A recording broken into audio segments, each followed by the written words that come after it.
Fala galera, beleza? Estamos aqui de volta para mais uma aula, mais uma semana, para coroar o assunto de pilhas, aula de exercícios, tá? E aí semana que vem a gente retoma com equilíbrio iônico, tá? Um novo tipo de equilíbrio.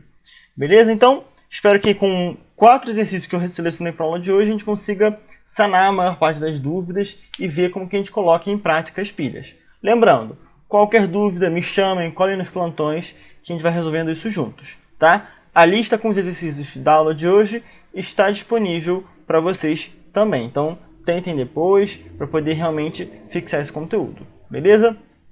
Então, simbora para o primeiro exercício, que é este daqui. Ele vai falar o seguinte para você. Grupos de pesquisa em todo o mundo vêm buscando soluções inovadoras, visando a produção de dispositivos para geração de energia elétrica. Dentre eles, pode-se destacar as baterias de zinco-ar. Tá? Então, o zinco e o ar estão envolvidos nessa bateria. E bateria, sinônimo para pilha. Que combinam o oxigênio atmosférico e o metal zinco em um eletrólito aquoso de caráter alcalino. Lembrando, alcalino é básico. Mas aqui só está dizendo que o meio é básico. Nada demais. Nada demais. O esquema de funcionamento da bateria zinco-ar está apresentado na figura. Então, a gente tem aqui o nosso eletrodo poroso. Por ele passa o oxigênio atmosférico e se torna OH-. Tá? Então aqui ele já está me indicando uma reação do eletrodo poroso.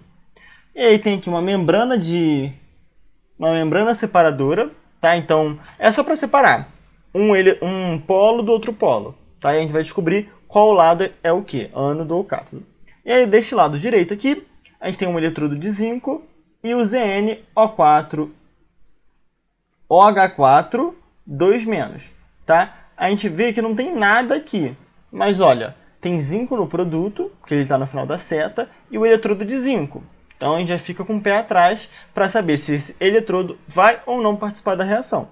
O outro eletrodo a gente não consegue saber, porque ele é um eletrodo poroso. E aí, se eu não sei se ele participa ou não, a gente vai falar que ele não participa, tá? E aí qual é a pergunta? No funcionamento da bateria, a espécie química formada no ânodo é...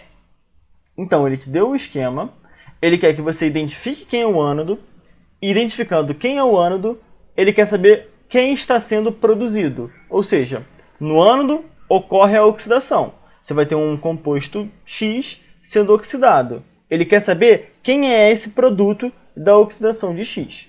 Então, ele te deu aqui 5 alternativas, e a gente vai montar aqui o nosso esquema dessa pilha. Tá? Então, vamos lá. Vamos primeiro determinar as reações que aparecem nessa figura. No lado esquerdo, com o eletrodo poroso, a gente tem a reação do O2 se tornando OH-. Por que eu digo isso? Porque a gente tem uma seta, no início dessa seta, no rabinho da seta, está o O2 e no final, na ponta, está o OH-. Então é o sentido. Olha aqui a seta que eu coloquei. Rabinho e a ponta. Eu só copiei. Peguei o que está aqui, coloquei aqui. Ah, Ian, não podem participar outros compostos? Pode. Ele me mostrou? Não. Então, eu não sou adivinho. Se eu não sou adivinho, a gente coloca o que aparece na figura. Beleza. Determinamos o eletrodo poroso. Vamos fazer exatamente a mesma coisa com o eletrodo de zinco. Só que, na ponta da minha seta, né, no rabinho da minha seta, eu não tenho nada aqui. Não tem nenhum elemento. Então, eu coloquei aqui um ponto de interrogação e o produto é o ZnOH4, 2-, tá? Porque ele está na ponta da ponta, ele está, né, no finalzinho. Só que é um eletrodo de zinco, zinco metálico, zinco sólido. É uma bateria de zinco-ar. O produto é um hidróxido de zinco. Logo, eu posso imaginar que o zinco do eletrodo participa da reação.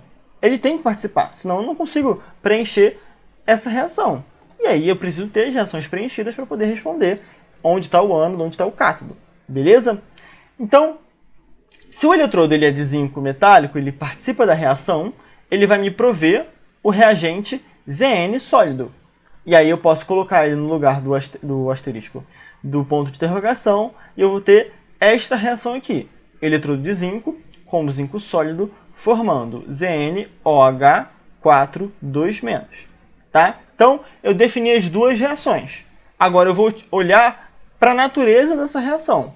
o composto está oxidando ou reduzindo? Quem vai ser o ânodo, quem vai ser o cátodo, tá?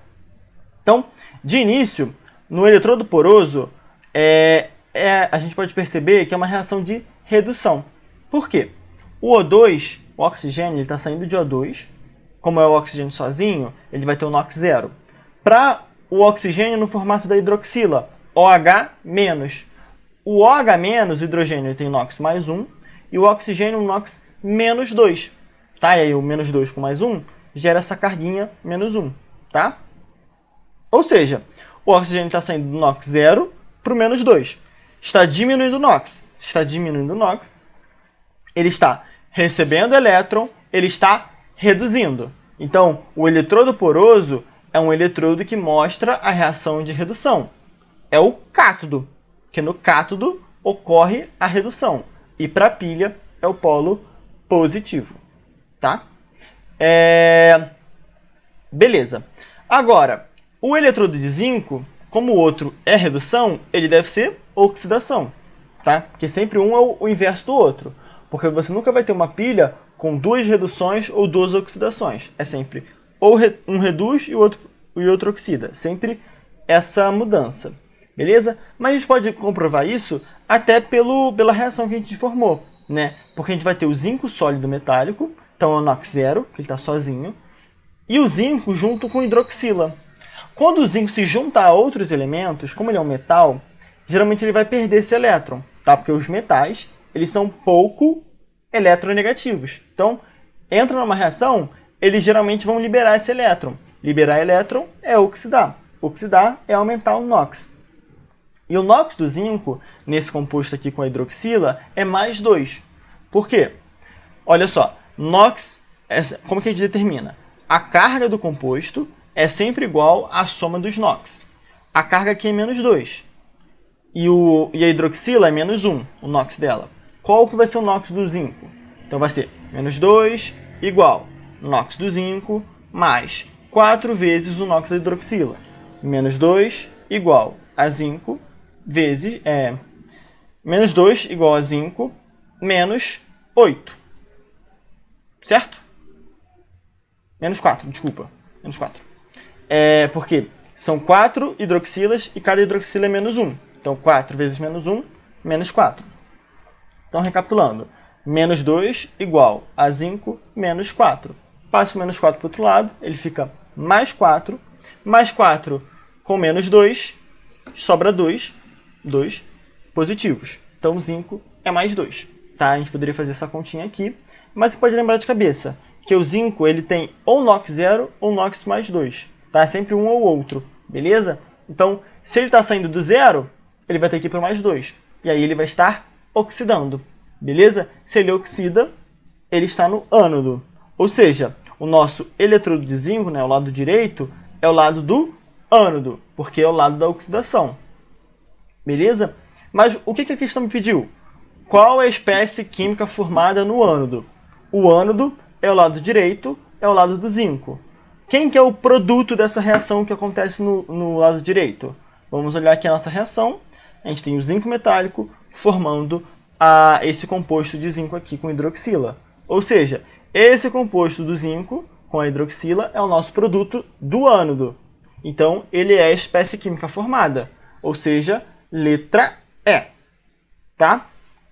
É uma questão um pouco mais direta de teoria, tá? Que você tem que olhar a sua figura, identificar quem é o ânodo, quem é o cátodo, quem está reagindo, quem está oxidando, reduzindo, tá? E a partir disso responder o que ele fez. Então, primeiro, determina sempre as reações, vê qual é a natureza dessas reações, se é uma reação de redução, uma reação de oxidação. Depois, onde está ocorrendo a reação de redução é o cátodo. Onde está ocorrendo a reação de oxidação é o ânodo, tá? E aí, com isso, você praticamente vai responder todas as questões que ele te perguntar, beleza? Aqui a gente fez isso aí, determinou qual era o ânodo, qual era o seu produto, e a gente pôde responder a questão, beleza? Feito isso, vamos passar aqui para a nossa segunda questão, que é uma questão um pouco mais complexa de teoria também, beleza? Bom, o que a questão vai dizer para você? A perda do brilho característico de objetos feitos de metal de prata decorre de um processo de oxirredução. Ele falou oxirredução, você já coloca um asterisco que pode ser uma questão de eletroquímica. Pilha ou eletrólise, tá? Por enquanto é pilha, porque é o único assunto que a gente viu. Com a deposição de uma película de Ag2S sobre a superfície. Deposição de uma película significa que você vai ter um objeto e você vai depositar, então vai formar uma camada sólida na superfície desse objeto. E aí, no caso, essa camada sólida é de Ag2S, tá? Então, esse Ag2S está sendo formado. Considerando que as equações abaixo representam as semi-reações de oxidação, redução e a equação geral do processo de enegrecimento da prata, analise as proposições a seguir e assinale a alternativa correta, tá? Então, a global ela vai me mostrar esse processo da deposição de uma película de Ag2S, que por consequência torna a superfície mais escura, né, esse enegrecimento, tá? E aí vamos analisar as proposições que ele me deu. Primeira, a prata metálica, Ag, sólido, é o agente oxidante. 2. O sulfeto de prata, Ag2S, tá? Sulfeto significa que ele é um hidrácido de enxofre, então ele vem do H2S, e aí se ele vem do H2S, você tira o hidrogênio e coloca o metal. A prata geralmente tem NOx mais 1, tá? Então vai ficar certinho Ag2S. O sulfeto de prata é a substância que se deposita escurecendo o objeto. 3. A prata metálica sofre oxidação, tendo seu NOx variando de 0 para mais 1. Tá? Por enquanto, essa proposição, eu não sei dizer se está certa ou errada, mas de 0 para mais 1 realmente é oxidação. Então, não dá nem para a gente excluir. 4. O potencial padrão de reação global equivale a 0,54 e corresponde à redução, potencial da redução, menos o potencial da oxidação. Como potencial ou você soma ou subtrai, por enquanto pode estar certo, tá? A gente vai ter que analisar aqui para ver se realmente essa equação é um menos a outra. 5. O número de oxidação do oxigênio reduz de 0 para menos 2, então o O2 é o agente oxidante. Bom, se ele está reduzindo, ele vai ser o agente do contrário, então ele é o agente da oxidação. Tá? Então, por enquanto, essa sim também está certa. Vamos agora realmente analisar uma a uma. Para a gente poder saber se a prata metálica é o agente oxidante, eu tenho que saber se ela reduz. Só que ela não reduz, ela oxida. Tá? Ela sai da prata metálica para o sulfeto de prata. Lembra, quando o composto o elemento está sozinho, o NOx dele é 0. Tá? A não ser que tem uma carga aqui em cima. Tá? A carga aqui é 0, então o NOx dele é sempre igual à carga. No caso, 0. Quando ele se junta com um enxofre, ele vai oxidar para o NOx mais 1. Tá? Porque a prata ela tem o NOx mais 1 como seu NOx característico. Tá? Então ela vai sair de 0 para mais 1. De 0 para mais 1, você está aumentando o NOx, está perdendo elétron, você está oxidando. Se você oxida, você é um agente redutor, porque você vai provocar a redução do outro composto. Então, a primeira ela é errada, porque a prata metálica é o agente redutor. Beleza? Vamos para 2. O sulfeto de prata ele é a substância que torna o objeto mais escuro. Por quê? Ela é o único produto sólido. Tá? Na nossa global, a gente tem o sulfeto de prata e a água líquida. Para você escurecer, você não vai colocar água. Você vai ter que colocar alguma coisa sólida, né? Alguma tinta, algum metal. Nesse caso, vai ser o sulfeto de prata, que é um sal, tá? Um sal neutro, porque ele não tem hidrogênio nem oxigênio, né? Na sua fórmula, é hidroxila, quer dizer. E o caráter dele a gente não consegue determinar, porque tanto o ácido como a base são fracos, tá? Mas, de qualquer forma, o sulfeto de prata ele é o único produto sólido, então ele tem que ser esse precipitado que torna o objeto escuro, tá? Lembra que ele colocou no enunciado? Deposição de uma película de sulfeto de prata sobre a superfície. Então, a sua reação ela é de deposição desse sal. E se é uma reação também de escurecimento da prata, você vai torná-la mais escura, né? Vai tornar o objeto mais escuro por causa do depósito do sulfeto de prata. Beleza? Então, Sim, para a proposição número 2. Na 3, a prata metálica sofre a oxidação, sim, é o que a gente já tinha determinado na primeira. Ela sai do Ag sólido para o Ag2S. Como a prata geralmente ou é NOx 0 ou mais 1, então ela vai sair do 0 para o Ag puro para mais 1 no sulfeto de prata, beleza? Geralmente o enxofre ele tem NOx menos 2, quando ele está em algum composto, tá? Então se ele tem NOx menos 2 geralmente, e eu tenho duas pratas, cada prata vai ser mais 1 e vai neutralizar a nossa bagunça, tá? Então a 3 estava muito atrelada a 1, né? E aí como a gente já tinha respondido a 1, fica mais fácil de responder a 3. Sim, a prata oxida e sai de 0 para mais 1 de NOx. No 4, na 4 quer dizer, ele me pergunta do potencial padrão, da global. A gente tem que lembrar uma coisa. Se eu junto duas reações, a reação 1 mais a reação 2, eu somo as entalpias e somo os potenciais. Se eu pego a reação 1 e inverto a reação 2, é 1 menos 2. Eu pego a entalpia da 1 menos a entalpia da 2, o potencial da 1 menos o potencial da 2. Só que ele me deu aqui duas reações, uma de oxidação e outra de redução. Quando ele te dá as reações com as naturezas diferentes, você só soma. Então, vai ser sempre uma redução mais uma oxidação. Agora, se ele te desse oxidação, e redução, né, uma ou outra, ou seja, duas reações da mesma natureza, você teria que fazer uma menos a outra. Que tem aquele negócio de inversão, lembra da aula passada? Você tem que pensar que o potencial é como se fosse força.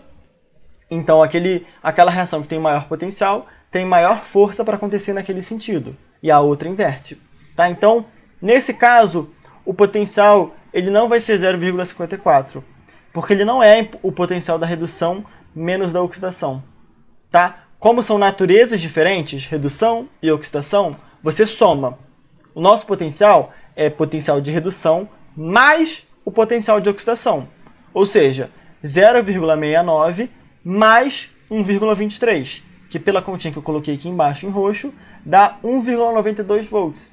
Tá? Então, o potencial padrão é 1,92 e corresponde a redução mais oxidação. Beleza? A subtração ela só aparece se as reações fossem de mesma natureza. Redução com redução, oxidação com oxidação. Tá? E aí teria que ver o caso concreto para saber qual das duas reações reduz e qual das duas oxida. Tá? Sempre lembrando aquilo. Se ele te deu dois potenciais de redução, reduz aquela reação com maior potencial. E a outra vai oxidar e você vai inverter. E inverter o sinal do potencial também. Beleza? Não se esqueça disso, que é realmente muito importante essa parte da aula passada, tá? Sobre a lei de Hess e o potencial eletroquímico. Beleza? Então, por enquanto, apenas estão corretas a 2 e a 3. Beleza? E aí você já poderia responder, na verdade. Já daria a letra B, tá? Porque é a única que tem 2 e 3 corretas. Aí, no dia da prova, viu que a 2 e 3 já responde, nem olha para 4 e para 5, já passa para a próxima. Mas aí a gente está aprendendo aqui, então vamos fazer tudo. Na 5, ele quer saber o que acontece com o oxigênio. Bom, o oxigênio ele vai realmente reduzir, tá? Porque ele vai sair do oxigênio, O2, se ele está sozinho, o NOx dele vai ser igual à carga aqui é 0, não tem nada, então o NOx ele está 0, tá? E ele está indo para a água, o oxigênio ele sai sozinho, sai do composto sozinho, para entrar na água. Quando ele entra na água, ele vai ficar com NOx menos 2, e o hidrogênio com NOx mais 1, tá? Tem 2 hidrogênios, então 2 hidrogênios, cada NOx é mais 1, mais 2.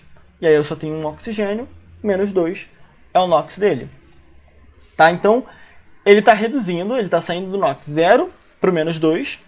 Então, se ele está reduzindo, ele é o agente oxidante, sempre o contrário. Tá? Então, assim está realmente correta. Ele reduz de 0 para menos 2, e por isso é o agente oxidante. Tá? Então, 2, 3 e 5 estão corretas, é a letra B. Tá? É uma questão bem importante, principalmente a parte do potencial. Tá? Por isso que eu trouxe essa questão para a gente poder relembrar. Quando são naturezas diferentes, você só soma. Se forem da mesma natureza, você subtrai. E aí o menos vai ficar na frente daquele potencial de menor valor numérico, tá? Um número mesmo, tá? Então, simbora para a terceira questão, tá? Uma questão de teoria de novo, porque é a parte mais importante da eletroquímica, realmente identificar, beleza? E aí a continha é basicamente o potencial ou a lei de Faraday, tá? E aí a lei de Faraday é o último exercício da aula de hoje, porque ela aparece mais no contexto de eletrólise, tá bom? Bom, o que isso vai dizer pra gente? Foram realizados testes mergulhando diferentes placas metálicas dentro de determinadas soluções aquosas. Figura 1, isso aqui. Segundo os dados indicados no quadro a seguir, esse daqui. Considerando os dados a seguir, esse daqui, que tá meio estranho porque eu mudei para poder caber aqui, ao potencial padrão de redução em volts a 25 graus Celsius, marque a opção que indica corretamente quais testes nos quais ocorrerá reação espontânea. Bom, porque isso aqui é uma questão de pilha. Pilha são espontâneas. O potencial dela é positivo ao final, tá? E aí, quando você coloca a placa metálica em uma solução aquosa, se é uma reação espontânea, ela tem que acontecer naturalmente. Você não precisa colocar uma energia externa para acontecer, tá? Dito isso, ele quer saber quais experimentos vão funcionar, ou seja, quais experimentos vão ter uma reação, beleza? E aí ele te dá esses 5 testes aqui, com as placas metálicas e algumas soluções aquosas, beleza? Como ele me deu a placa metálica, o composto está no estado reduzido dele, tá? Com NOx 0, beleza? Então, a placa metálica ela vai fazer a parte que oxida, é a parte do ânodo, tá? Porque esses compostos não podem reduzir, eles já estão reduzidos, então eles só podem oxidar. Ao passo que na solução aquosa, a gente tem sulfato de vários metais. Esses metais eles estão oxidados. Se eles estão oxidados na solução, eles só podem reduzir. Então, a placa oxida, é o ânodo, a solução reduz, é o cátodo, beleza? E aí, para a gente saber se aquilo oxida ou reduz, a gente vai ter que olhar... Quer dizer, para saber se aquilo vai acontecer espontaneamente ou não, a gente vai ter que olhar para essa tabela aqui com os potenciais. Por quê? A pilha ela é formada de uma reação de redução com uma de oxidação, de forma que o potencial global é positivo. Ele vai me dar, então, a partir dessa tabela, o mecanismo para eu calcular esse potencial. Então, por exemplo, aqui a placa de zinco metálico, qual que é o potencial de oxidação dela? É mais 0,76. Por que mais, Ian? Porque eu tive que inverter essa semi-reação. Essa é a reação de redução do zinco. Eu quero oxidar. Para oxidar, eu inverto essa reação, mudo o sinal. De menos vira mais. Então, eu sei que o potencial de oxidação do zinco é mais 0,76. E aí, como que eu vou fazer com o ferro? O ferro ele quer reduzir. Então, eu pego a tabela diretamente e coloco o valor, menos 0,41. Aí eu vejo se mais 0,76 com menos 0,41 dá um valor positivo. Se der um valor positivo, tem reação espontânea, vai ter que aparecer na minha resposta. Tá? Então, qual que é a regrinha dessa questão? Todas as placas metálicas vão ter potencial de sentido inverso ao que ele me deu aqui. Porque o que ele me deu nessa tabela é potencial de redução e a placa oxida. Então tem que ser o contrário. E o potencial da solução aquosa é exatamente o que está aqui, porque a solução aquosa reduz. Então ela coloca exatamente o mesmo valor que está aqui nessa tabelinha. Tá? Para isso, para a gente facilitar, eu coloquei este gráfico aqui, essa planilha, eu esqueci o nome, tabela. Esta tabela aqui, tá? O que está escrito aqui foi o que eu falei para vocês sobre a placa metálica oxidar e a solução reduzir, beleza? Então, teste 1, 2, 3, 4, 5, aí a placa correspondente, a solução correspondente. Potencial da placa, que é um potencial de oxidação, potencial da solução, que é um potencial de redução. Potencial final é só você juntar os dois, porque lembra, são naturezas diferentes, oxidação e redução, então é só juntar. Se fossem os dois redução, seria um menos o outro, tá? E no caso seria solução menos da placa, tá? Porque a placa, Como ela é oxidação, tem que ser o inverso da redução, e aí você coloca um menos. E aí, se o potencial for positivo, eu falo que ele é espontâneo. Se for negativo, não espontâneo. Para a primeira placa, primeiro teste, quer dizer, é o zinco com ferro.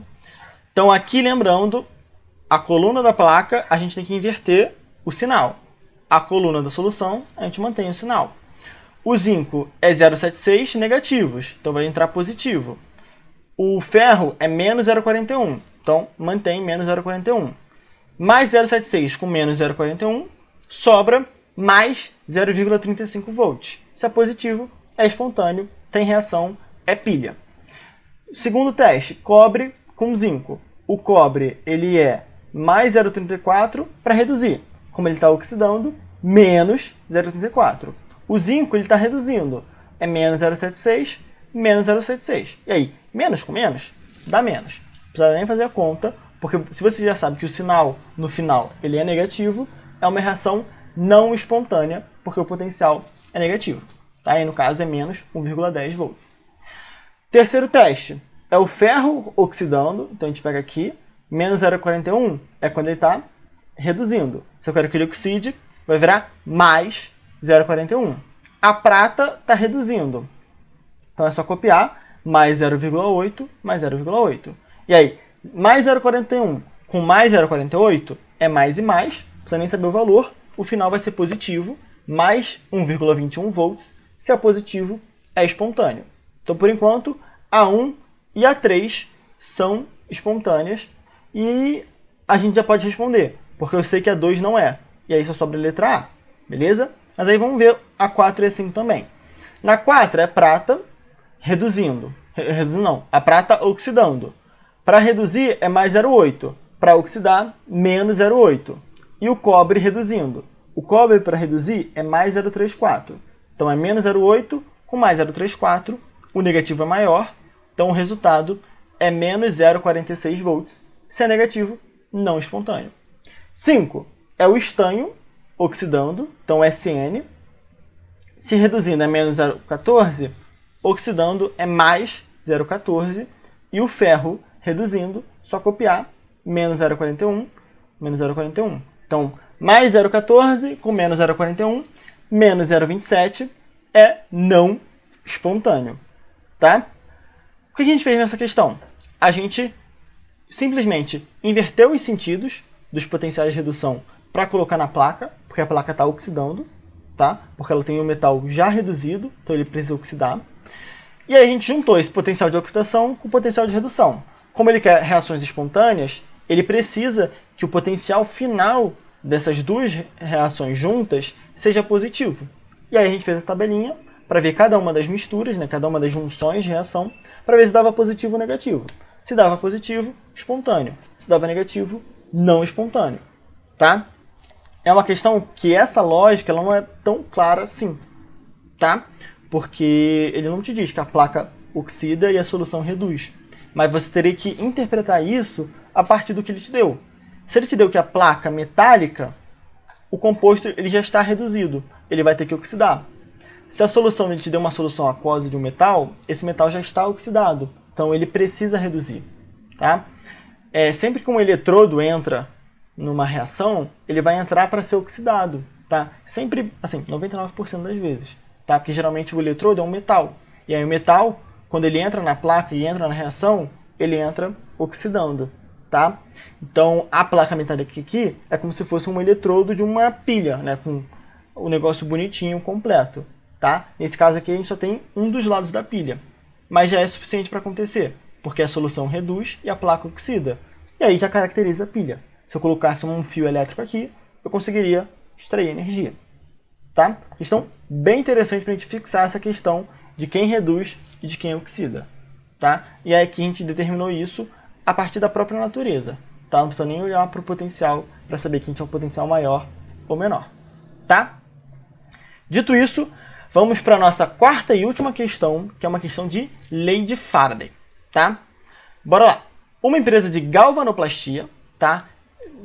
Segura esse nome, galvano, tá? Principalmente com galvanoplastia, que já remete à eletrólise, tá? Processos eletroquímicos e tudo mais. Mas aqui ele nem pergunta o que é uma eletrólise, ele só vai te dar os dados e a gente vai aplicar a lei de Faraday para vocês poderem entender.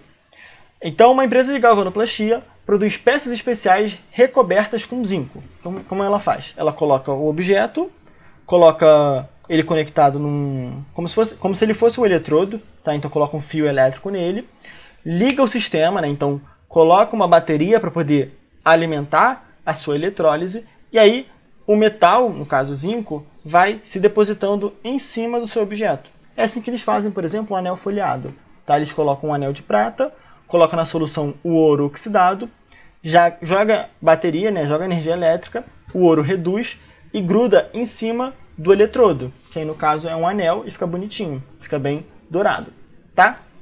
Aí a gente vai ter uma aula específica sobre isso, se não me engano, é a última ou penúltima aula do semestre, aula teórica mesmo, tá? Sabendo que cada peça recebe 7 gramas de zinco, que é utilizada uma corrente elétrica de 0,7 ampere, ou amperes, não lembro agora, e que a massa molar do zinco é igual a 65 gramas por mol, qual o tempo necessário para recobrimento dessa peça especial? Anote a DOT, constante de Faraday, 1F igual a 96.500 coulomb por mol. A gente tem que lembrar que a lei de Faraday ela depende do composto, né? No caso aqui é o zinco, então é massa do zinco, massa molar do zinco.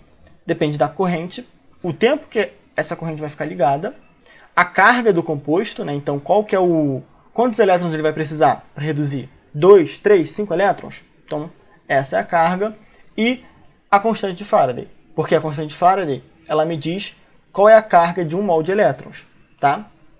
Então, ele me deu a massa, me deu a corrente elétrica, a constante de Faraday, a massa molar do zinco e a carga do zinco, tá?